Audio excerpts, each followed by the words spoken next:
ઉધનામાં એટીએમમાંથી પૈસા ચોરવાનો પ્રયાસ થયો છે. ઉધના પોલીસે શોર્ટકટથી રૂપિયા કમાવાનો પ્રયાસ કરનાર બેની ધરપકડ કરી છે. એટીએમમાં પૈસા કાઢવાની જગ્યાએ એલ્યુમિનિયમ પ્લેટ મૂકી પ્રયાસ કર્યો હતો. સીસીટીવી ફૂટેજના આધારે ઉધના પોલીસે બંને યુવકોની શોધખોળ હાથ ધરી હતી. સૂરજ કારુસ અને દીપુ નાયકની ઉધના પોલીસે ધરપકડ કરી હતી.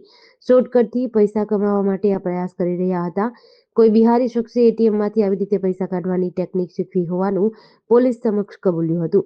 બે યુવાન પૈકી એકે પ્રયાસ કર્યો અને એક એટીએમની બહાર વોચમેન તરીકે ઉભો રહ્યો હતો. સીસીટીવી ફૂટેજના આધારે ઉધના પોલીસ બંને આરોપીઓ સુધી પહોંચી હતી. ઉધના પોસ્ટે વિસ્તારમાં ભાઠેનાના રામદેવનગર જે વિસ્તાર છે એમાં ઇન્ડસલેન્ડ બેંકનું એટીએમ છે. ત્યાંથી ઉધના ડિસ્ટાફના માણસો પેટ્રોલિંગ દરમિયાન ત્યાંથી બે શંકાસ્પદ ઇસમોને ઝડપી પાડે.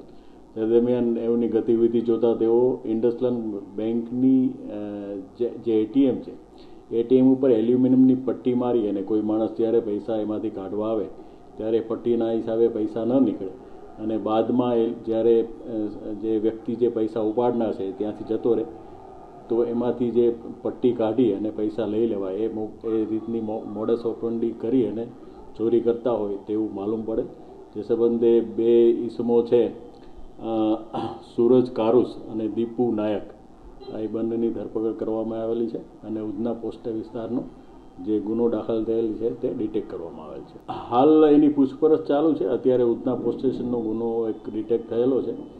બાકી વધુ પૂછપરછ કરતાં બાદમાં બીજા ગુનાઓ ખુલે એવી સંભાવનાઓ છે. નહીં, એ જે તે જે કોઈ ગ્રાહક છે બેંકના ગ્રાહકો એમના પૈસા જો અટકી જાય તો એ સામાન્ય રીતે બેંકમાં જાણ કરતા હોય છે.